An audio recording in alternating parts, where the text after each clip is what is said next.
Muy bien, chicos.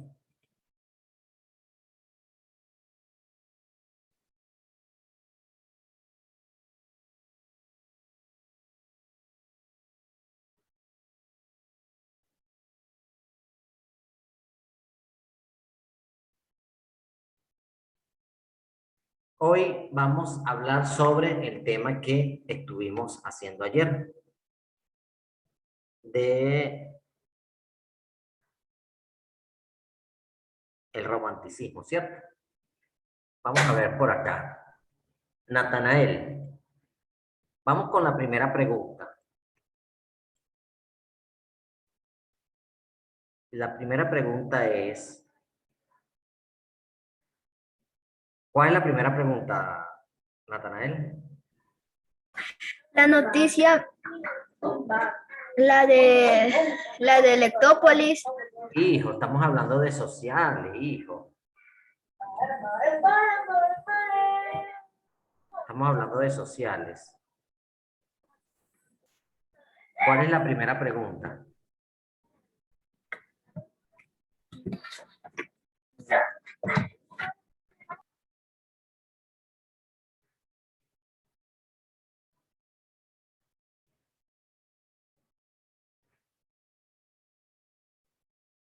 Natanael, ¿cuál es la primera pregunta, hijo? Eh, Elige una de estas tres preguntas y responde en una frase. Hijo, escúchame, ¿cuál es la primera pregunta que yo mandé a investigar ayer de sociales, Natanael? Presta atención a lo que yo estoy diciendo, hijo.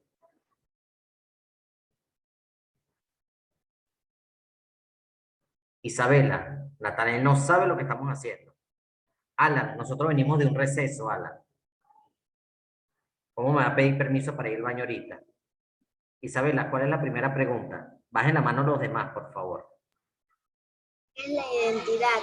¿Qué es la identidad? Dígame, ¿qué es la identidad?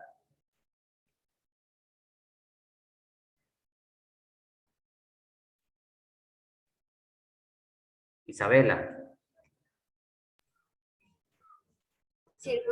Circunstancia de ser una persona o cosa no te en escucho, no te concreto escucho. y ¿Cómo? no otra determinada. Ya va que no te escucho, Isabela. Vuelve a empezar.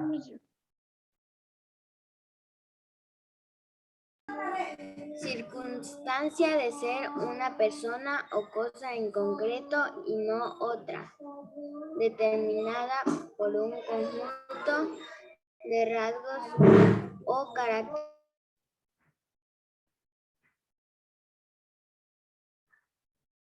Miren, chicos, cuando ustedes me estén hablando, tienen que esperar terminar todo lo que están diciendo y ahí apagan el micrófono. ¿Por qué? Porque están hablando, apagan el micrófono y no se entiende lo que están diciendo. Dígame, Eileen, ¿qué es identidad? La identidad de un país se compone de los rasgos culturales que cambian y se transforman de un territorio durante el siglo XXI. Fue gestando de una identidad ecuatoriana. Muy bien, excelente. Vamos ahora con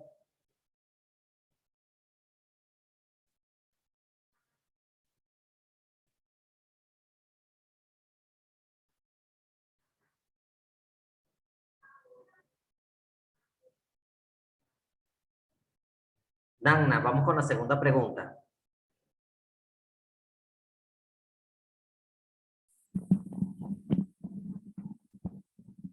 ¿Qué es el romanticismo?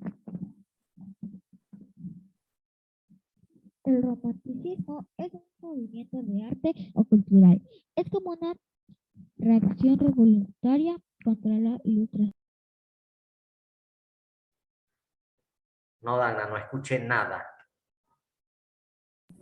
¿Ahí me escucha? Ahí sí. No te pegues tanto el micrófono a la boca para que no haga interferencia. Y hablas un poquito más duro. No, no te escucho. Tienes que hablar más duro, mi amor, porque el micrófono creo que tiene muy bajito volumen. ¿Ahí me escucha? Mejor. No, más duro. Ahí. Ajá. El romanticismo es un movimiento de arte o cultural. Es como una reacción revolucionaria contra la ilustración. Muy bien, excelente. Isabela, Ailín y Dana van levantando la mano, por favor. Bianca, vamos ahora con los personajes. Tranquilos, chicos, que todos van a pasar. Realice una biografía de los siguientes personajes. Ok, vamos La con el primera- primer personaje. Dolores Ventimilla de Galindo. Ok, Isabela, deja de estar conversando allí, por favor, y levanta la mano. Estás conversando y no me estás prestando atención a lo que estamos haciendo, hija. No escucho muy bien porque tengo el internet mal. Claro, aparte de que no me escuchas bien, estás conversando. Baja un poquito más tu cámara, sepárate un poquito y levanta la mano. Dime, Israel, Profe, ¿puedo ir a ver algo? ¿qué vas a buscar? El cuaderno se me quedó abajo. No, no sé, hijo, ya usted sabía que teníamos clases de sociales. Sí, pero es que... No sé, hijo, no sé. Usted sabía que tenía clases de sociales y usted debe tener los cuadernos allí. Cuando yo le pregunte, si no responde, se va a quedar sin la intervención. Vamos, Bianca. Nació en Quito el 12 de julio de 1829 y murió en Cuenca el 23 de mayo de 1857. Perfecto. Fue una poetisa ecuatoriana, creadora de poemas de corte romántico. Su poema Quejas fue su obra más representativa. La persecución y la incomprensión de la sociedad cuencana la llevó al suicidio. Muy bien, excelente. Sabemos que Dolores era poeta. Sabemos que fue poeta. Y que la circunstancia que estaba viviendo Cuenca en ese tiempo, que ella no lo entendía, porque su mente literaria, su mente más abierta de lo que estaba pasando, la llevó al suicidio. ¿De acuerdo? Recuerden que esto sucedió en el siglo XIX. Muy bien, Bianca, levante la mano. Daniel, vamos con el segundo. Numa Compeño Yona. Nació el 5 de marzo de 1832 y murió el 4 de abril de 1907. Era poeta, filósofo y abogado, y suscriptor del Acta de Independencia. Vuelva a leerlo otra vez que no lo escuché, hijo. Nació el 5 de marzo de 1832 y murió el 4 de abril de 1907. Era poeta, filósofo y abogado, y suscriptor del Acta de Independencia. Ok, entonces era un filósofo, un escritor y un abogado. ¿Sí? Estuvo en el acto de la independencia. Excelente. Vamos ahora con Israel, usted.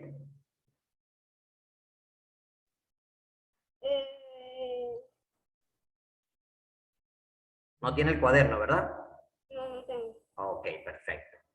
Siga así. Entras a las clases con un link que no es. No tienes el cuaderno a la mano y después estás haciendo preguntas porque no estás prestando atención. Ahí estás viendo la computadora, no sé qué estás haciendo en la computadora cuando deberías estar pendiente de la pantalla de lo que nosotros estamos haciendo. No, profe, nada, solo estoy diciéndole a mi mamá que suba el cuaderno. Sí, pero está usando el WhatsApp, ¿verdad? Y nosotros estamos en una clase de sociales. Entonces, chicos, yo quiero saber qué es lo que está sucediendo. O sea, quiere decir que lo que estamos haciendo aquí no es importante.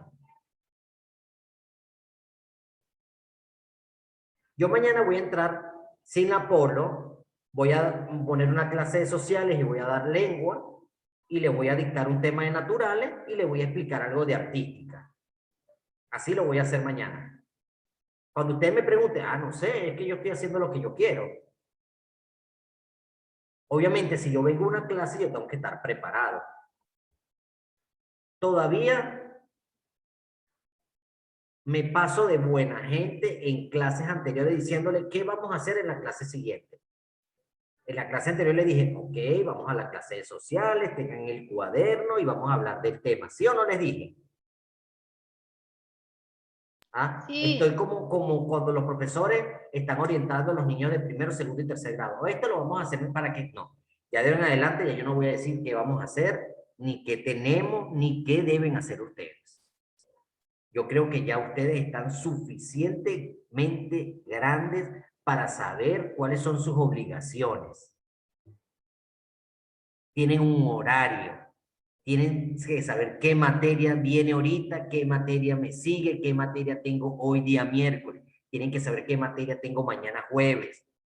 Tengo que tener en mi espacio los cuadernos, los libros, los materiales necesarios. Debo dejar la computadora y debo estar en pendiente de lo que está haciendo el docente.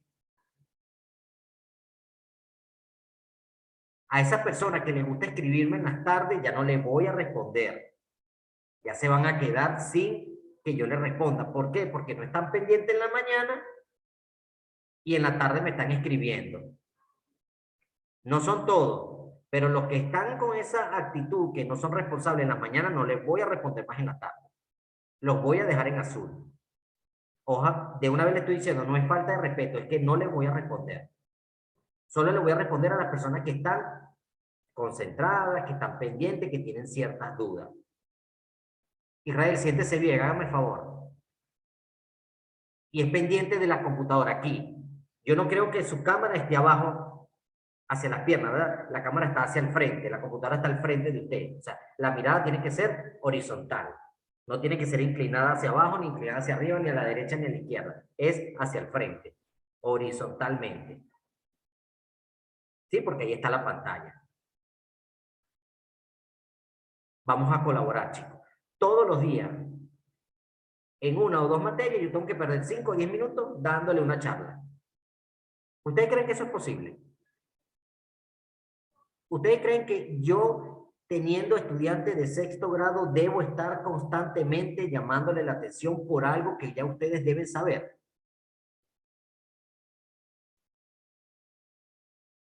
Yo creo que yo estoy trabajando con niños grandes, ¿cierto? Con niños de sexto. Compórtense entonces como niños de sexto. Niños que ya van a entrar a un grado superior, que ya casi van a bachillerato. Pero todavía siguen actuando como si estuviésemos en la escuelita. Entonces es más fácil decir, es que el profesor es muy exigente. Es que el profesor regaña mucho. Es que el profesor es muy bravo. Porque eso es lo más fácil de decir. Hay que llamarle la atención para que ustedes puedan hacer las cosas como debe ser. Hay que estar recordándole siempre, no hable en clase, haga los márgenes, haga la tarea, envíe las tareas, qué pasó porque está hablando, deje de echar cuentos, deje de estar conversando con el acompañante, deje de estar jugando con los juguetes que tiene allí, deje de jugar con la regla, no juegue con la cámara, no la apague. O sea, hijo, por favor.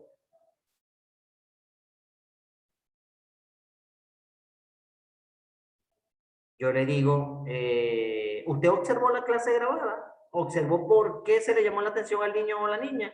Entonces, observe la clase y ahí usted me vuelve a escribir. Así lo voy a hacer de ahora en adelante.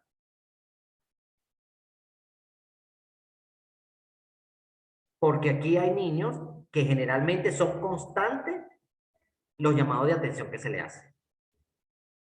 Que si están echando cuento con el acompañante, que no están prestando atención, que están haciendo otra cosa en la computadora, y los que realmente están enfocados, los que vienen todos los días con la disposición que se les nota y que se les felicita, entonces tienen que aguantar que yo le esté llamando la atención a los que no quieren obedecer y a los que no. Somos, mire, somos 15 estudiantes, chicos. 15 estudiantes. Deberíamos estar privilegiados. Hay secciones que tienen 30, 28, 32 y es más complicado que todos puedan pasar. Aquí somos 15 y los 15 es más fácil que el contenido llegue, que el dominio del contenido sea más fácil para ustedes, responder preguntas, aclarar dudas. Pero si están echando cuentos, están jugando, están hablando con el acompañante, como que si no tuviesen tiempo de hablar con el acompañante. como si no tuviesen tiempo de jugar con los juguetes después de que termine la clase. Yo voy a tener que ser un poquito más estricto y voy a tener que ser un poquito radical. Persona que no traiga el cuaderno, lo retiro de clase. Persona que esté hablando con el acompañante, lo retiro de clase. Persona que esté jugando con algo, lo retiro de clase. Inmediatamente. Ya usted va a saber cuando lo retire el por qué. ¿Qué sucedió? Y no quiero que me esté escribiendo por WhatsApp, profe, hágame el favor, déjeme entrar, no lo vuelvo a hacer, disculpe. No. Voy a ser más radical. Para no nombrarlo, lo retiro de clase inmediatamente. Así de simple. Así voltea a conversar un momentico con el acompañante, ¡pum!, lo retiro de clase. Porque aquí tenemos que estar pendientes de lo que el docente y los demás estudiantes están haciendo, que es recibir orientaciones de las materias. Considero que quedó clara la explicación que le acabo de dar, ¿cierto? Sí, profe. ¿Sí o no? Muy claro. Sí. Okay. Vuelvo y le repito, en guerra avisada, No mata soldado. si lo mata es por descuidado. Descuidado, ya se lo estoy avisando. ¿Sí? Es un refrán muy coloquial. En guerra avisada, no mata soldado. Y si no sabe qué significa, escríbalo, lo interpreta y lo analiza, a ver qué quiere decir. Continuamos.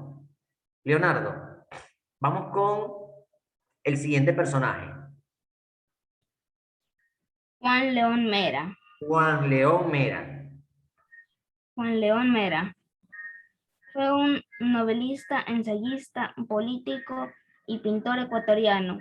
Entre sus obras más destacadas se encuentra la letra del himno nacional del Ecuador y la novela Cumandá.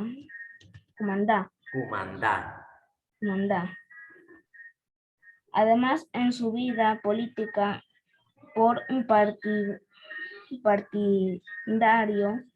partidario, no sé qué significa, pero bueno. En su vida política por partidario, es decir, que estaba en el partido del presidente. Se inclinaba a un partido. Por partidario del presidente Gabriel García Moreno, nació el 28 de junio de 1832 en Ambato y murió el 13 de diciembre de 1894 en Ambato. Muy bien, nació y murió en Ambato. Fíjense que la mayoría de los personajes que nosotros estamos analizando siempre tienen varias corrientes, es decir, varias ocupaciones. Por ejemplo, León Mera fue un novelista, ¿sí? Ensayista, era político y era un pintor, ¿sí? Era un ilustre del país. Y además, una de los personajes más ilustres del Ecuador porque participó en la escritura ¿de qué? El himno nacional del Ecuador. Del himno nacional del Ecuador. Quiere decir que esto no se le puede olvidar. Cuando les digan quién fue partidario de la letra del himno nacional del Ecuador, ustedes tienen que responder Juan León Mera. León Mera. Juan León Mera. ¿Era qué? Un ensayista, Ensayista, novelista, político y pintor. Era de Ambato, ¿sí? Era de Ambato, que nació y murió en la misma ciudad. ¿De acuerdo? Muy bien. Rodovaldo, vamos con el siguiente. Joaquín Pinto. Nació el 18 de agosto de 1842 en Quito. Fue un hábil pintor desde muy joven. Sintió vocación por la pintura, así que a los 20 años abrió su primer taller. Algunas de sus obras fueron La Inquisición y La Nariz del Diablo.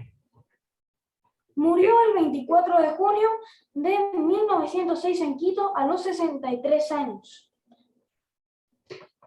Ok, entonces sabemos que Joaquín Pinto era un pintor muy hábil, ¿cierto?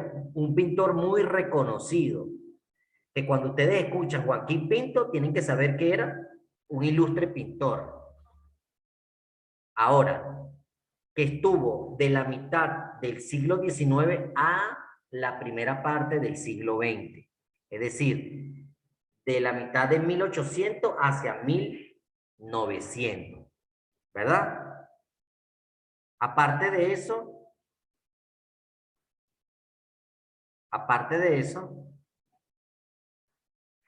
que ya desde muy joven él había abierto un taller de pintura. Tenía unas técnicas súper agradables en el óleo, en la acuarela, pintaba con colores pasteles, hacía grabado, pintaba con lápiz, que era como cuando ustedes pintan con lápiz que queda como blanco y negro, ¿saben? Que queda como un claro oscuro, Sombreado. que queda como un sombreado. ¿Sí? Así como lo hizo Justin. Eso, él tenía esas técnicas porque era muy hábil con las manos. Era El carboncillo. Perdón, con carboncillo, exactamente. En ese tiempo era carboncillo. ¿Sí? Que era como el estilo lápiz, como el grafito. Él tenía una motricidad y una habilidad única para hacer pinturas. Muy bien, vamos con Leonel, con el siguiente. Rafael Troya, notable pintor nacido en Caranqui. El 25 de 1845, hijo de don Vicente Troya y de doña Alegría Jaramillo. Era muy joven cuando sus padres lo enviaron a la ciudad de Quito para que ingrese a la Compañía de Jesús y se hiciera fraile. Por esa época hizo amistad con el joven Federico González Suárez, con quien compartió las primeras enseñanzas en esos años de juventud, pero muy pronto descubrió que su verdadera vocación no estaba en los discretos pasillos de un claustro, sino en la maravillosa luz del arte, por lo que abandonó el colegio de Loloya y encaminó sus pasos por otros senderos en busca de su destino. Quiso la casualidad que tocara las puertas del célebre pintor Luis Cadena, de quien aprendió en compañía de Joaquín Pinto la técnica de la iluminación, la composición y el equilibrio armónico de los colores. Dedicado a su labor pictórica, murió en su ciudad natal el 19 de marzo de 1920. Ok. Era un pintor también, muy colorido, ¿sí? Que le daba mucha vida a la pintura. Si ustedes investigaron la vida de Rafael Troya, ¿qué es lo que caracterizaba como pintor a él? ¿Qué era lo que más pintaba? Paisajes. Paisajes. Quiere decir que Rafael Troya era un paisajista, ¿sí? Con los paisajes le daba vida, le daba color, le daba emoción. Cuando ustedes vean alguna de las obras de Rafael Troya, pueden observar que los paisajes que él pintaba tienen mucha alegría. Tenía mucha alegría, tiene colores vivos, llenos de entusiasmo cada una de las obras que hace Rafael Troya. Entonces, él es paisajista, ¿por qué? ¿Qué quiere decir paisajista? Dibujaba paisajes. Pintaba paisajes. Todo lo que tuviese que ver con paisajes envuelve al ilustre pintor Rafael Troya. Muy bien. Leonel, levante la mano. Justin, vamos ahora con el siguiente. Rafael Salas. Nombre, Okay, Rafael Salas. vamos a detenernos ahí. Yo creo que ustedes han escuchado mucho a Rafael Salas. Es muy nombrado. Es muy nombrado. Siga, Justin. Nació el 16 de septiembre de 1900 1826 y murió en 1906. La identidad es pintor. Ok. Rafael Sala, al igual que Troya, era paisajista, pintaba paisajes, pero también se destacó por ser retratista, ¿sí? Pintaba muchos retratos de personalidades influyentes de esa época. Fue muy reconocido por esas grandes obras de retrato que le hacía a los demás políticos, filósofos, pintores, escritores reconocidos y de mucha trayectoria en la época del siglo XIX. ¿Sí? Muy bien. Levante la mano, Justin. Vamos ahora con el siguiente, que es Rommel.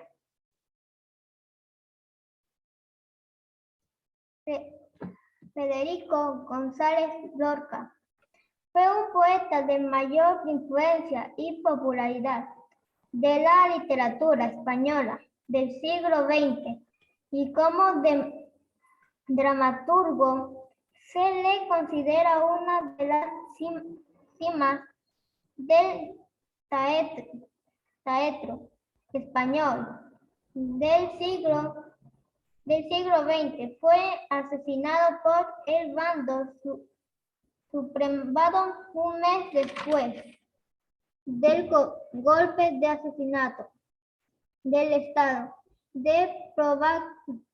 provocó el inicio de la Guerra Civil Española. Ok. Él no era ecuatoriano. Él era estadounidense. ¿Sí?